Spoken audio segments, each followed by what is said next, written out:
Good morning, everybody. So today I wanted to talk to you about when the narcissist discards you, they want you to chase them.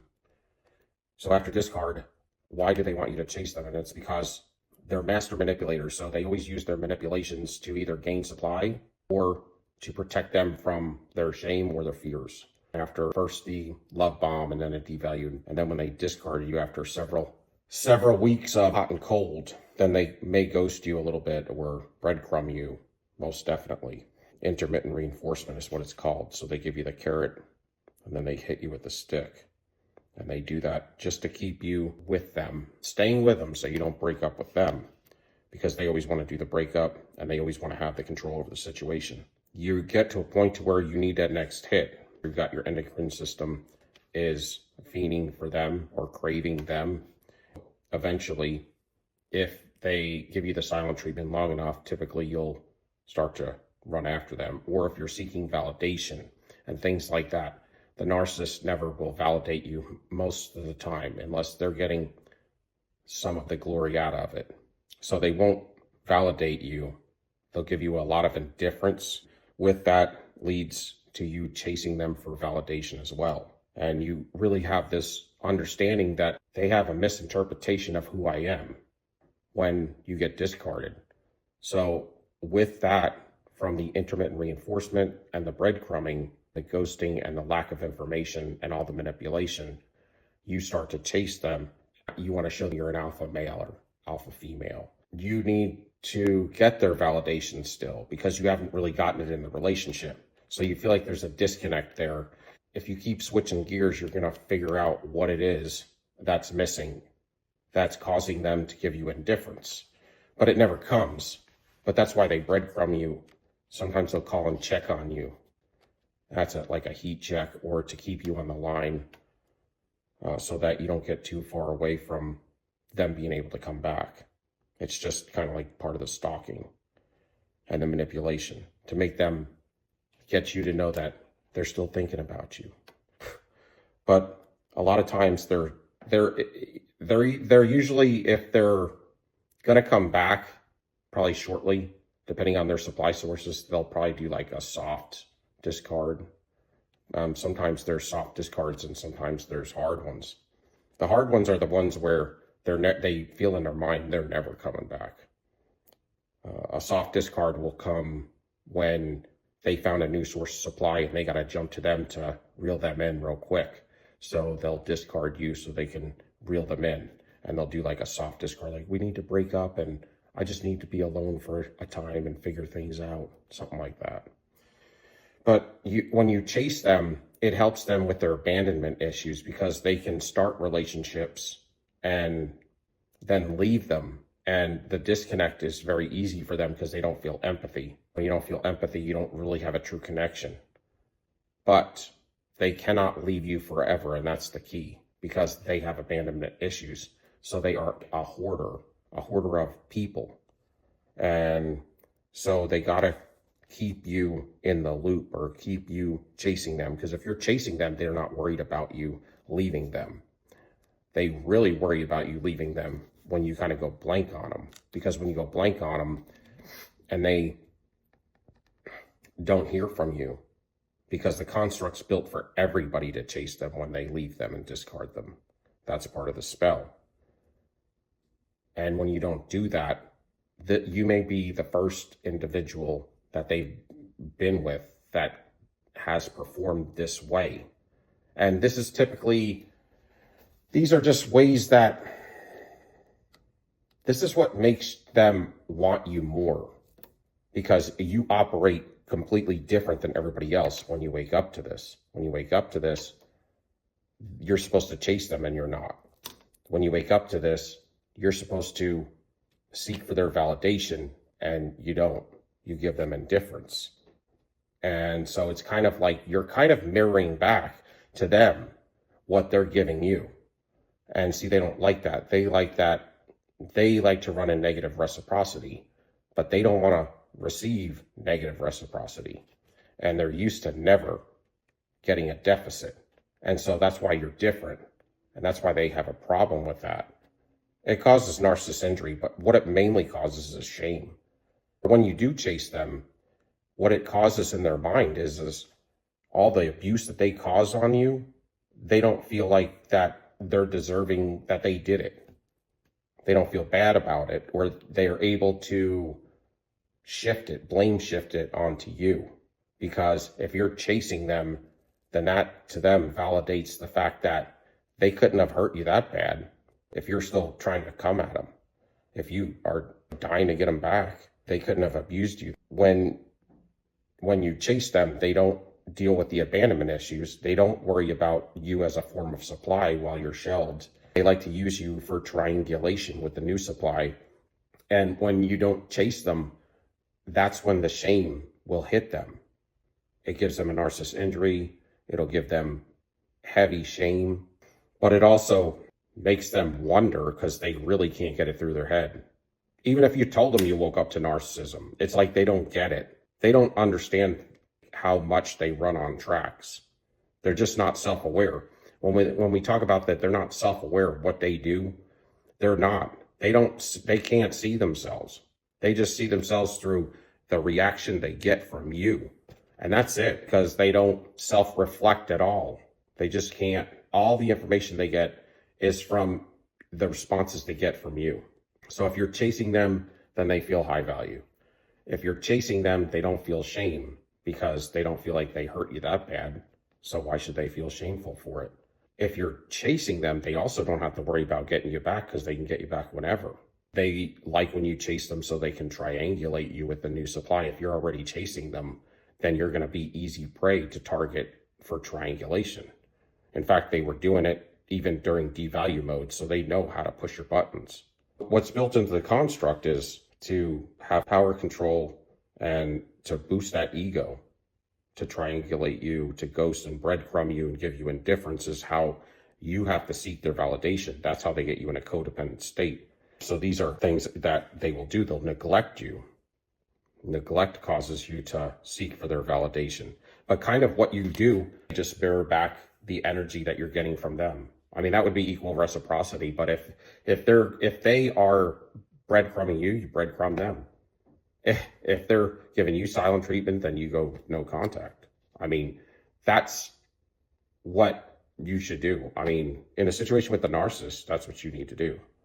Because when you do that, then it becomes the weight game.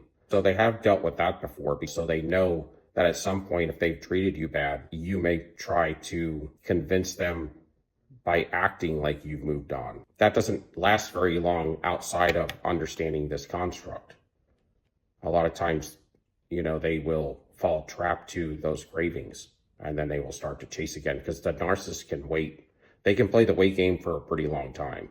I'll have to hand it to them. I mean, they could wait like 6 months. The narcissist doesn't ever want to be in a spot of desperation. So if they can help it, because then it makes them look weak and they never want to show that they're vulnerable. So they will do everything they can to not come at you. And if you want to play the wait game, they'll play it with you. They have several forms of supply. When they discard you and you understand the construct of narcissism and you just go silent on them, go blank on them, if you do have to see them or they do come at you, you're indifferent and there's no feelings in it. If they see you and you are happy, then these are all things that hurt the narcissist. If you don't want them back or you don't chase them, huge narcissist injury. They don't expect it because it never happens. They're the ones that do the discarding. They're the ones that do the permanent discarding or the temporary discarding typically. So you really stand out and you go to the top of the list as far as people being shelved or the supply that they want to and need to and gotta have, then it's going to be you.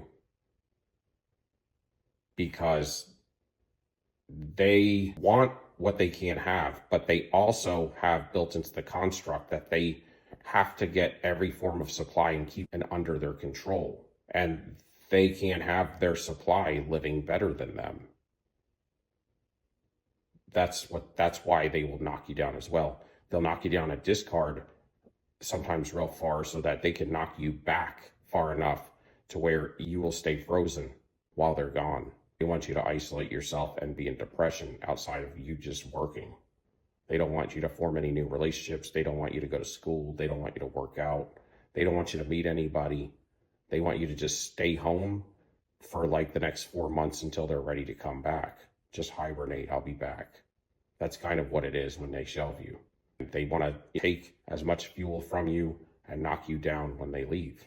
But they're always going to come back. It's up to you. Part of the reason why you get their karma, some is because you're handing over your energy, your fuel to them, and they're out there using your fuel to destroy. And so you consented to that. And then you consented to the relationship. And when you consent to the relationship with an evildoer like that, then you end up reaping their karma, at least some of it.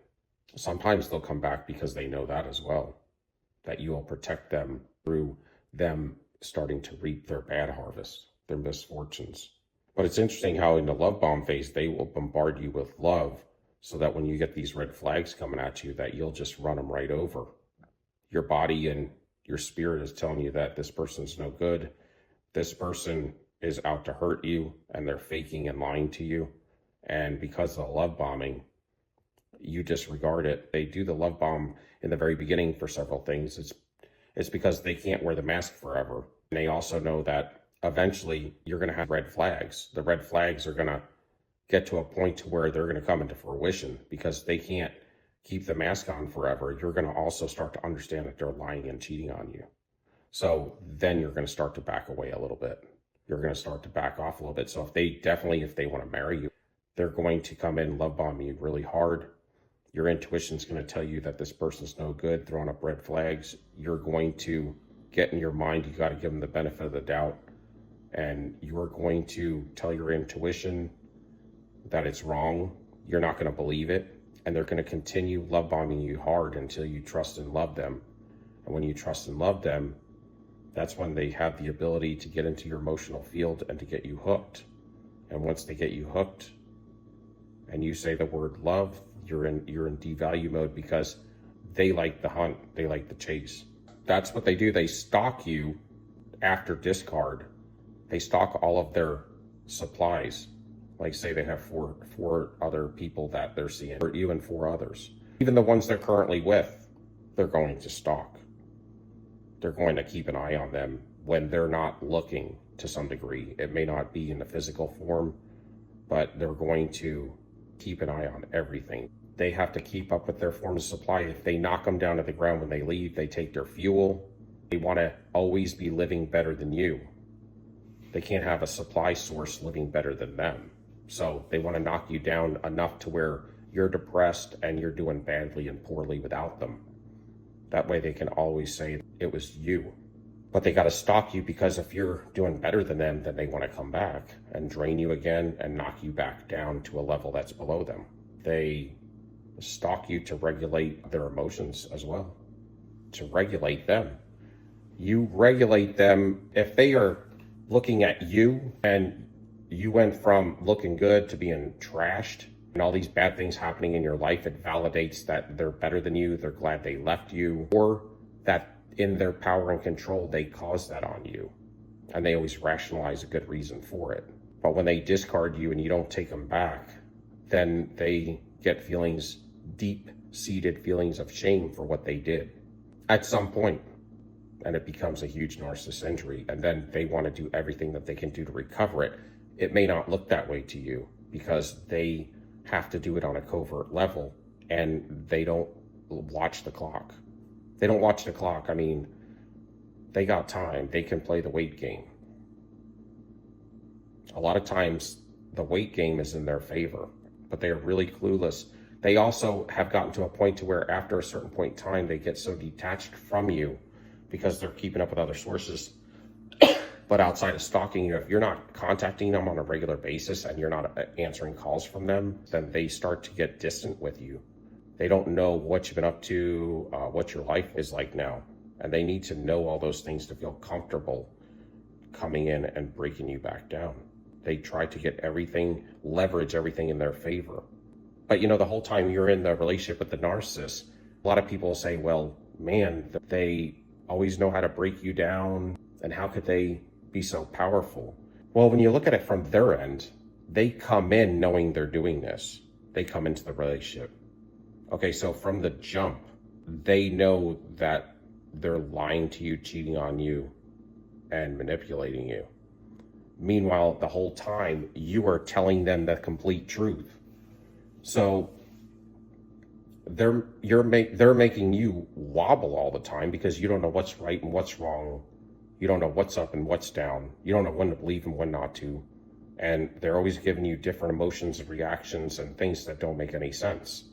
So you're always questioning, second guessing, and that's where the rumination starts. They want you to think that they're cheating on you to some degree with no evidence. That's another part of it, because it gets you to chase them.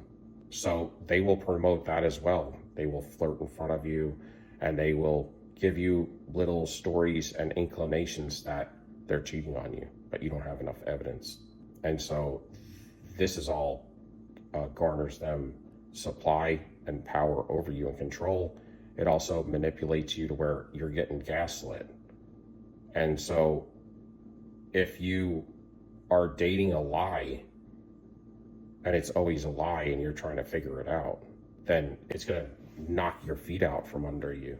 From there, you're always trying to figure things out, but you're kind of getting addicted to them, right?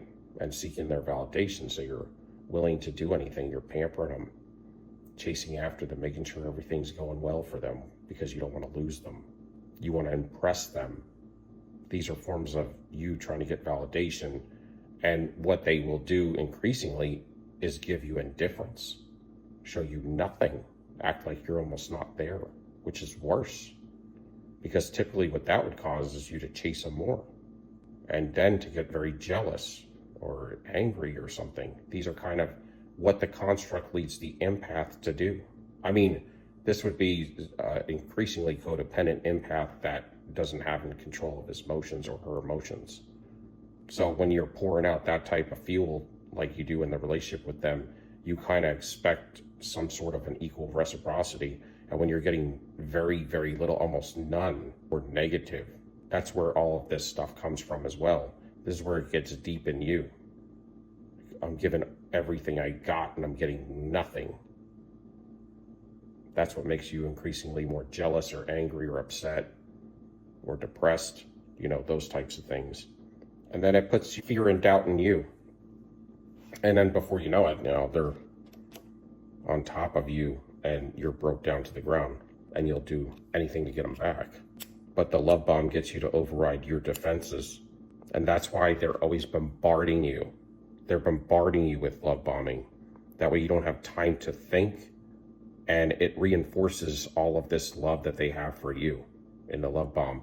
Meanwhile, all your intuition keeps hitting you and nailing you with red flags because they're lying to you, manipulating you, cheating on you.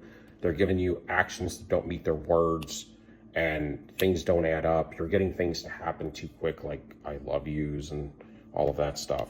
So while those things are occurring, you're denying them because of all that extreme love coming your way, because you'd never been built up to that level before by anybody. So it feels great.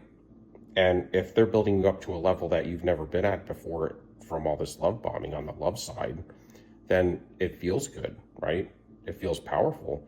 And it gets you to say, intuition has to be wrong, because I never felt so, great in my life, but it only lasts very, very little bit of time. And then they hijack you emotionally. It overrides your defenses. It sneaks in a hurry to get you to trust and love them, so then they can hijack your emotional field and then you're hooked. That's why when you consent to the relationship, you're the one with the power, but you don't know it, because you've been devalued so much and you never get validation from them. They've broke you down and discouraged you from everything in your life, and they got you to isolate yourself from anything living outside of work. They get you walking on eggshells. They get you in an anxiety, depression state. And all of this gets you to freeze in life. I mean, you do nothing but think about how you can supply for them. And that's all they do outside of going to work and even at work. That's why when they have a love partner, they're just seeking, or even whatever they're doing when they're not with you, they're just keeping up with their supply. I mean, it's almost like a business.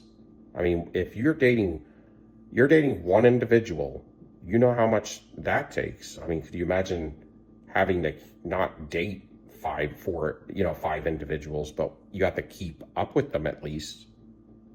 You have to give them the notion that you're still interested, which means you have to deal with them to some degree every week. You have to contact them. You have to kind of breadcrumb them and maybe meet up with them if it's going to keep them on the line so that they can continue to have control over them. So they may tell you they're going to go hang out with their friend. Instead, they got to go to this tertiary supply source and have sex with them so she can keep, or he can keep, the power over them and the control so that they can shelve you later and go to them. And then they got to shelve them later and go to secondary supply. Meanwhile, they're probably having sex with all of them from time to time here and there. To where they're treated like royalty to some degree, because it's like, if you have all these supply sources and you just go from this house to that house, sleep over there, I mean, and every time you go to one of your supply sources' house, they're going to be pampering you. This is how they build this buffer around them to where they feel like anybody in their life needs to be pampering them and supplying them with either good emotions or bad emotions. But how you react or how you respond to them in their presence is how they know it validates them. So if you give them indifference and nothing, it makes them feel insignificant. To where if somebody did that to you, as an independent individual, it's whatever, that's on you. That's your emotions. I can validate myself. Now, in the past, you may have let that bother you. But as you become more independent, you validate yourself and you keep up with the actions that you perform to know whether you're being righteous or not. And then you shouldn't have to feel a certain sort of way because somebody's reacting or not giving you the response that you feel like you should deserve. I don't need to get that response to get my validation, but that's how the narcissist is. So when you don't give them the responses that they want, they kind of question it, they scratch their head and they don't get it. It's almost like you're a glitch in the matrix. And I mean, they run on tracks, so they like doing everything the same way. And if that's why they like to get you on a time stamp as well when they got three or more supply sources, to where they may, when you go back out with them, they may change the times that they see you. They were seeing you on Wednesdays, but now they're staying over on Mondays and Wednesdays and Saturdays, but now they're seeing you on Tuesdays and Thursdays. Because the other form of supply they're seeing is seeing them on Mondays, Wednesdays, and Fridays now. Or whatever. They took your time slot, your old one. Now you have, the old source supplies time slot. But anyway, that's just a little bit about the construct and what happens when you chase them or you don't chase them. It builds up their ego. It gives them validation.